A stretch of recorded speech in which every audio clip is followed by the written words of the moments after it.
Power electronics के इस lecture के अंदर आप सभी का इलेक्ट्रिकल गुरु की तरफ से मैं आपका हार्दिक स्वागत करता हूं। तो आज का जो हमारा टॉपिक है वो है सिलिकॉन कंट्रोल्ड रेक्टिफायर। तो जो नाम है उसके ऊपर से ही उसकी कैरेक्टरिस्टिक्स हमको पता चलती है कि वो कुछ कंट्रोल करता होगा या उससे हम कुछ कंट्रोल कर सकते हैं। तो पहले हम उसका कंस्ट्रक्शन देख लेते हैं, उसके बाद उसकी कैरेक्टरिस्टिक्स का भी पता कर लेंगे। तो आइए मित्रों, तो ये जो SCR जो होता है वो 4 लेयर में बटा हुआ होता है। PN के 4 लेयर होते हैं और उसके अंदर 3 जंक्शन भी बनते हैं, J1, J2 और J3। तो P और N, ये जो एंड लेयर के P और N होते हैं उसका जो डॉपिंग लेवल होता है वो ज़्यादा होता है, जबकि बीच वाले जो N और P होते हैं उसका जो डॉपिंग लेवल होता है वो कम होता है। तो ये जो ब्लैक कलर की डॉटेड लाइन आपको दिख रही है वो डेप्लेशन रीजन बने हुए हैं P और N के बीच में, जैसे डायोड के अंदर बनते हैं। यहाँ पे 3 टर्मिनल भी है, एनोड है, कैथोड है और गेट है। और उसका जो सिंबल है जो सर्किट के अंदर हम यूज़ करेंगे वो है इस तरह का। यहाँ पे एनोड आएगा, यहाँ पे कैथोड आएगा और यहाँ पे गेट आता है। ये हो गई उसकी कंस्ट्रक्शन की बात। तो ये काम कैसे करता है, कैसे रिएक्ट करता है, हम जो वोल्टेज देंगे बैटरी को जोड़ेंगे उसके साथ तो कैसे बिहेव करेगा उसकी भी चर्चा थोड़ी कर लेते हैं। उसके हिसाब से हमें कुछ कैरेक्टरिस्टिक्स का भी पता चल जाएगा। तो पहले बात करते हैं एनोड और कैथोड की। तो एनोड जो है वहाँ पे हम प्लस वोल्टेज देते हैं यहाँ पे, और कैथोड जो है वहाँ पे हम देंगे माइनस। तो अब क्या होगा, यहाँ पे 3 जंक्शन है, तीनों को यहाँ से प्लस मिलेगा, यहाँ से माइनस मिलता है। तो क्या होता है, P और N की हम बात करें तो यहाँ से हम देखें कि N को माइनस मिलता है, बैटरी का जो माइनस टर्मिनल से वोल्टेज जाता है वो N को मिलता है, P को प्लस मिलता है। तो इस हिसाब से हम जैसे डायोड के अंदर देखते हैं तो P और N माने कि J1 जंक्शन जो होएगा वो हमारा फॉरवर्ड बायस रीजन के अंदर आएगा। तो J1 जंक्शन है वो फॉरवर्ड बायस में ऑपरेट होगा। J2 की बात करें तो J2 को N को जो मिलता है वो प्लस मिलता है, P को जो मिलता है वो माइनस मिलता है।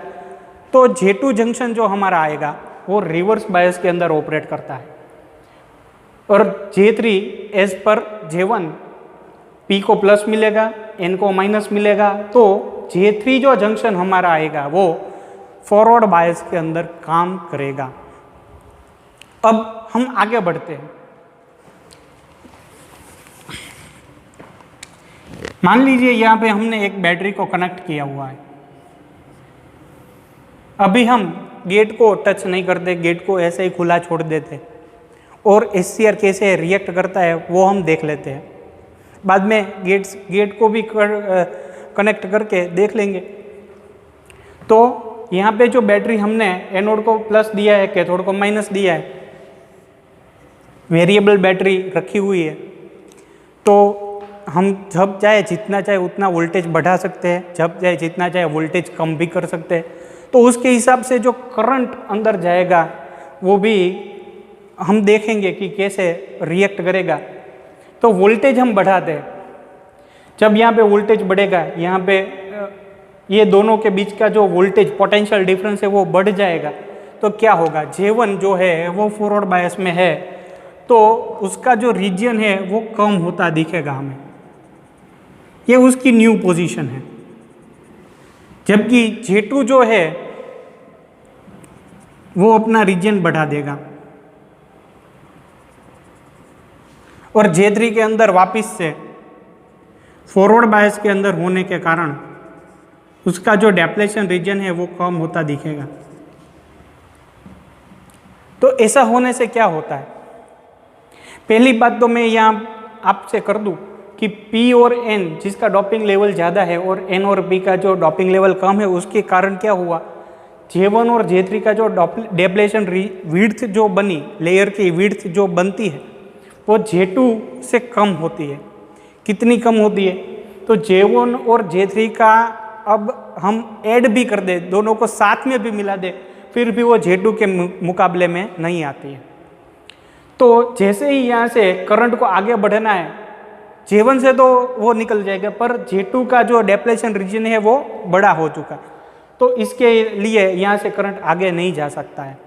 तो ये जो स्टेट है उसे कहते हैं फॉरवर्ड ब्लॉकिंग स्टेट।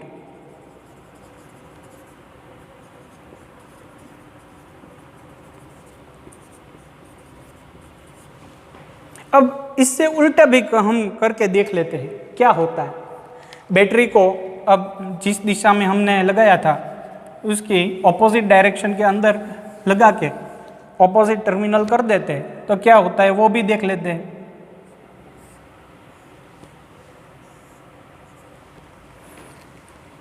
तो अब क्या होता है, पहले से फिर से कनेक्शन की बात भी साथ में कर लेते हैं।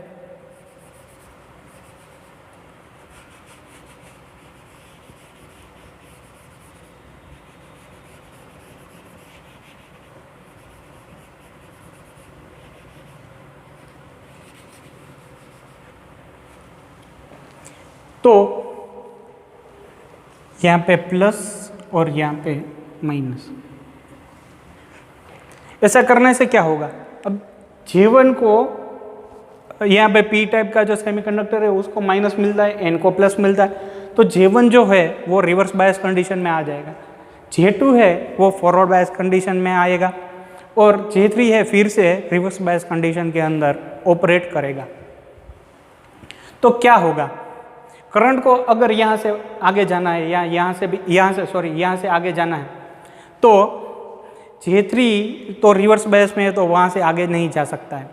तो भले ही J2 फॉरवर्ड बायस में है, मगर J3 और J1 दोनों रिवर्स बायस में होने के कारण वहाँ से करंट आगे बढ़ सकता नहीं है। तो करंट को ब्लॉक करके रखा हुआ है, कौन सी दिशा में, रिवर्स दिशा में, तो इसे हम कहेंगे रिवर्स ब्लॉकिंग स्टेट। इसे हम कहेंगे रिवर्स ब्लॉकिंग स्टेट। तो रिवर्स ब्लॉकिंग स्टेट में आगे क्या होता है वो हम देखते हैं इस कैरेक्टरिस्टिक्स के साथ। कैरेक्टरिस्टिक्स को हम पहले अच्छे से देख ले। तो यहाँ पे VI कैरेक्टरिस्टिक्स इसको बोलते हैं। तो एक्स एक्सिस के ऊपर हमने एनोड के वोल्टेज लिए हुए हैं और वाई एक्सिस के ऊपर हमने एनोड का जो करंट होता है वो लिया हुआ है।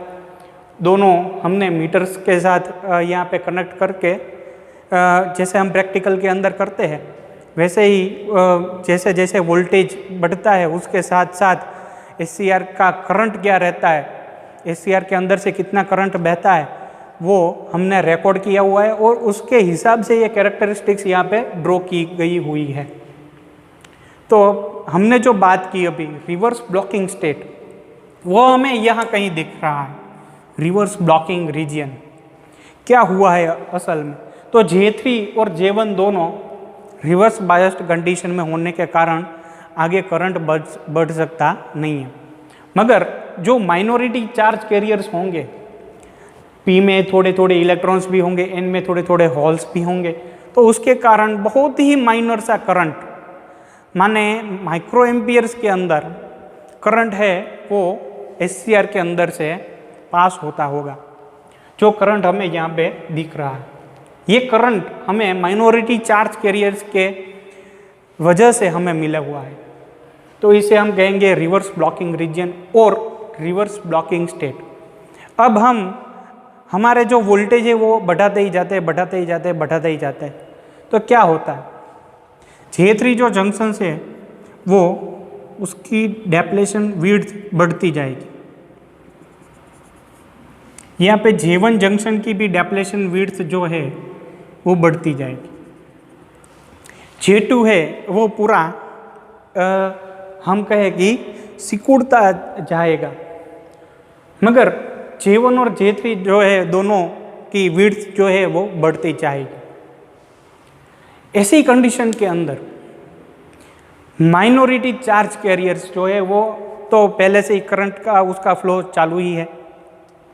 जब यहाँ पे डेप्लेशन लेयर की विड्थ बढ़ती है तो माइनॉरिटी चार्ज कैरियर्स जब डेप्लेशन रीजन के अंदर एंटर होते हैं तो उसके अंदर एक काइनेटिक एनर्जी आती है, जो एनर्जी के हिसाब से वो बहुत ही स्पीड्स में वो गति करते हैं और आजू बाजू में जो वैलेंस इलेक्ट्रॉन्स जो होते हैं उसको भी, उसके जो कोवैलेंट बॉन्ड होते हैं वो भी तोड़ देते हैं और एक ब्रेकडाउन सा वहाँ पे बन जाता है, जिसे हम कहते हैं एवलांच इफेक्ट।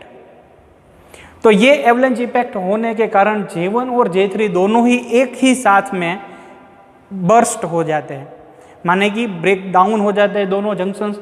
J2 पहले से पूरा वैनिश हो चुका है, तो यहाँ से अब करंट है वो N से होकर P तक जाएगा और एक ही साथ में हम देख रहे हैं यहाँ पे बहुत ही ज़्यादा करंट एक साथ में बढ़ता है और ये जो वोल्टेज है इसे हम नी वोल्टेज भी कह सकते हैं।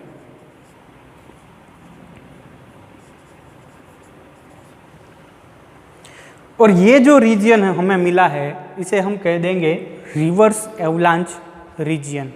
क्यों? क्योंकि एवलांच इफेक्ट के कारण हमें वहाँ पे एक करंट है वो मिला है, बहुत ज़्यादा मात्रा के अंदर करंट मिला है जो आगे जाके SCR को नुकसान भी पहुँचा सकता है।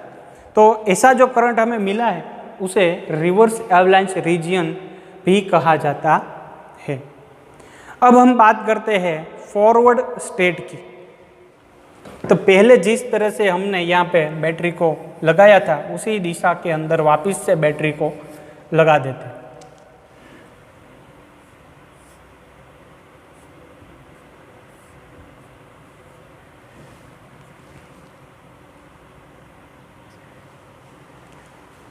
तो ऐसे में क्या होगा, पहले से J1 है वो फिर से फॉरवर्ड बायस कंडीशन में आएगा,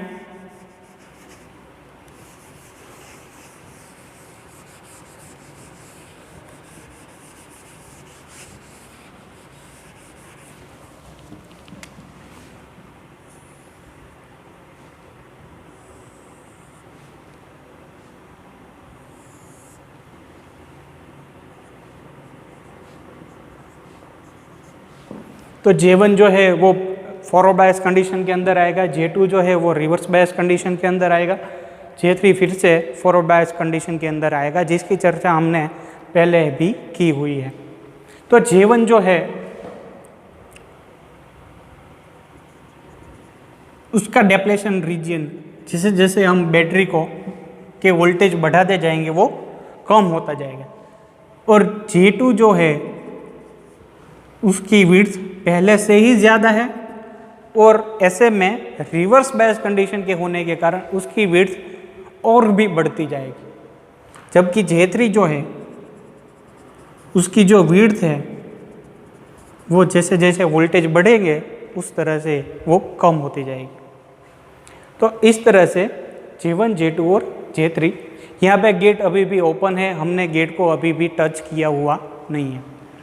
तो यहाँ पे हम देख रहे हैं कि एक माइनर सा करंट पसार होता है, वो किसके कारण होता है, जिस तरह से रिवर्स कंडीशन के अंदर हमने देखा था कि माइनॉरिटी चार्ज कैरियर्स के हिसाब से हमें करंट मिल रहा था, बहुत ही माइनर सा करंट, माइक्रो एम्पियर के अंदर करंट हमें मिलता है।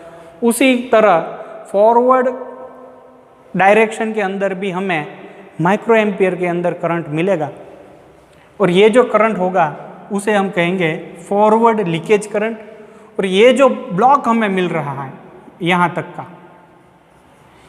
का जो ब्लॉक हमें मिला, उस रीजन को हम कहेंगे फॉरवर्ड ब्लॉकिंग स्टेट और फॉरवर्ड ब्लॉकिंग रीजन।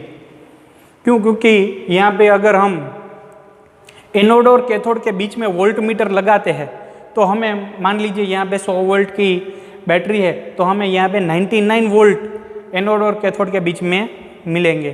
क्यों? क्योंकि वो अपने अंदर से कोई भी तरह का करंट है वो पसार होने नहीं देता है, सिर्फ और सिर्फ माइनॉरिटी चार्ज कैरियर्स अंदर जाते हैं, उसके हिसाब से जो वोल्टेज ड्रॉप होता है वो 1 और 2 वोल्ट्स का हमें मिलता है, तो 99 वोल्ट्स हमें मिलेंगे। मगर जैसे ही हम वोल्टेज बढ़ाते जाते हैं तो J2 जंक्शन है वो एक वोल्टेज का जो स्टेट है उसके बाद क्या होता है, वो ब्रेक हो जाता है। एवलांच इफेक्ट के कारण ही J2 जंक्शन भी ब्रेक होगा। तो जैसे ही J2 जंक्शन ब्रेक होगा, J1 और J3 तो ऑलरेडी स्मॉल हो चुके हैं, तो यहाँ से P से N तक का जो करंट है वो हमें मिलेगा। तो ये जो करंट हमें मिलता है उसे, और वो जो रीजन होता है उसे कहते हैं फॉरवर्ड कंडक्शन रीजन। और फिर हमें वहाँ से मिली एम्पियर के अंदर बहुत ही ज़्यादा करंट मिलना शुरू हो जाता है। और फॉरवर्ड कंडक्शन के अंदर हम देखते हैं कि मान लीजिए यहाँ पे 100 वोल्ट्स है, तो यहाँ पे ये 1 और 2 वोल्ट होके रह जाता है। बाकी का पूरा लो इम्पीडेंस स्टेट के अंदर हम ऐसा कह सकते हैं कि हमारा जो SCR है वो लो इम्पीडेंस स्टेट के अंदर आ चुका है, और पूरा का पूरा वो एक कंडक्टर की माफिक करंट को अपने अंदर कैरी कर रहा है। तो इसे कहते हैं हम फॉरवर्ड कंडक्शन रीजन। और एक बात यहाँ पे नोट कर लेते हैं, वो है कि अभी SCR ने ऑन स्टेट के अंदर अपने आप को लैच कर दिया है। क्यों मैं ऐसा बोला वो हम बाद में देखेंगे। तो SCR को ऑन स्टेट के अंदर लैच होता हुआ हम यहाँ पे देख रहे हैं। अब हम बात करते हैं गेट की। तो मैंने आपको बोला था कि एनोड और कैथोड के बीच में हम पावर सप्लाई देते हैं, जो बड़ा रेटिंग वाला होता है वो पावर सप्लाई एनोड और कैथोड के बीच में रहता है। जबकि गेट और कैथोड के बीच में जैसे हम कंट्रोल सिग्नल देते हैं, उसी तरह से मान लीजिए यहाँ पे 100 वोल्ट्स होते हैं, तो यहाँ पे हम शायद ही 5 से 10 वोल्ट का सप्लाई है वो गेट और कैथोड के बीच में जुड़ा करते हैं। और इसे गेट कैथोड जंक्शन, जो J3 जंक्शन है उसे गेट कैथोड जंक्शन भी बोला जाता है। अब ये हम क्यों लगाते हैं और इसका क्या उपयोग होता है वो हम देखते हैं। तो जब हमने गेट नहीं लगाया था, गेट का जो टर्मिनल है वो ओपन था, तो हमें ब्रेक ओवर वोल्टेज यहाँ पे मिलते हैं। फिर जैसे ही हमने यहाँ पे गेट पे सप्लाई लगाया, बैटरी लगाई, तो यहाँ से एक करंट स्टार्ट होता है IG करके अंदर जाता है, जो J2 जंक्शन के अंदर अपने माइनॉरिटी चार्ज कैरियर्स जो होते हैं उसको इंजेक्ट करता है। तो क्या होता है, तो जो एवलांच इफेक्ट है वो हमें बहुत सारे वोल्टेज बढ़ने के बाद मिलता था, वो एवलांच इफेक्ट हमें बहुत कम वोल्टेज के अंदर मिल जाता है। मान लीजिए यहाँ पे मिल जाता है, तो यहाँ पे ही हमारा जो SCR है वो लैच हो जाता दिखता है। तो जैसे जैसे हम गेट करंट की वैल्यू बढ़ाते जाएंगे उस तरह से IG1 IG2 और उस तरह से ब्रेक ओवर वोल्टेज है वो कम होता दिख रहा है। तो यहाँ पे हम कह सकते हैं कि IG3 है उससे IG2 कम होगा और उससे IG1 और भी कम होगा। तो IG3 के अंदर हमें बहुत कम वोल्टेज के अंदर SCR है वो ऑन होता दिख रहा है। मगर यहाँ एक बात और भी नोट करने की ज़रूरत है, वो है कि SCR एक बार लैच हो जाता है, ऑन कंडीशन के अंदर आ जाता है, फिर उसे गेट करंट की कोई ज़रूरत रहती ही नहीं है। यहाँ से हम आखिर सप्लाई अभी निकाल भी ले तो भी SCR है वो ऑन कंडीशन के अंदर ही रहेगा। तो SCR को बंद करने के लिए क्या करना पड़ेगा? SCR को बंद भी करना पड़ेगा। सिर्फ ऑन करने के लिए ही हमारे पास कंट्रोल हो ऐसा ज़रूरी नहीं हो सकता ना। तो SCR को ऑफ करने के लिए भी हमारे पास कंट्रोल होना चाहिए। तो जो SCR ऑन होता है, यहाँ पे हम दो करंट देख रहे हैं, एक होता है वो है लैचिंग करंट और एक होता है वो है होल्डिंग करंट। तो लैचिंग करंट क्या है? जो ऑन स्टेट के साथ जुड़ा हुआ है। काफ़ी बार विद्यार्थी जो होते हैं वो लैचिंग करंट और होल्डिंग करंट के अंदर मिक्स हो जाता है उसका फंडा, और उसके लिए वो एग्ज़ाम के अंदर भी गलती कर बैठते हैं। तो लैचिंग करंट क्या है? वो ऑन स्टेट के साथ जुड़ी हुई बात। SCR जब ऑन होता है तब वो ऑन स्टेट में लैच हो जाता है। उसके बाद गेट करंट अभी हम ना भी दें फिर भी वो ऑन ही रहेगा, वो ऑफ नहीं होएगा। तो SCR को ऑफ करने के लिए क्या करना पड़ेगा? तो SCR के अंदर से यहाँ से जो करंट अभी बह रहा है यहाँ से इस डायरेक्शन के अंदर, उस करंट को कोई ना कोई रीत से, कोई ना कोई तरीके से हमें घटाना पड़ेगा। हम उसे इतना रिड्यूस कर दे, मिनिमम जो करंट है उससे भी अगर हम रिड्यूस कर दे तो SCR ऑफ हो जाएगा और फिर से उसे ऑन होने के लिए ब्रेक ओवर वोल्टेज से ज़्यादा वोल्टेज की ज़रूरत पड़ सकती है। तो वो जो ऑफ करने के लिए जो हमें मिनिमम करंट चाहिए, जिससे हमें कम वो करंट को करना है, जो मिनिमम करंट तक SCR अपने आप को ऑन स्टेट के अंदर होल्ड रख सकता है, उस करंट को हम कहेंगे होल्डिंग करंट। तो आज तक बस इतना ही। अगर आगे हम और भी वीडियोस साथ में लेके आने वाले हैं तो उसके लिए आप इस चैनल को सब्सक्राइब भी कीजिए और दूसरों को इसके बारे में भी बताइए। तो आगे जो सब टॉपिक्स आने वाले हैं उसके लिए ये एक बेसिक टॉपिक था जिसकी हमें चर्चा करनी ज़रूरी थी। आगे हम इन्वर्टर के ऊपर टॉपिक्स को डिस्कस करने के लिए आपके साथ समयांतर में आते रहेंगे।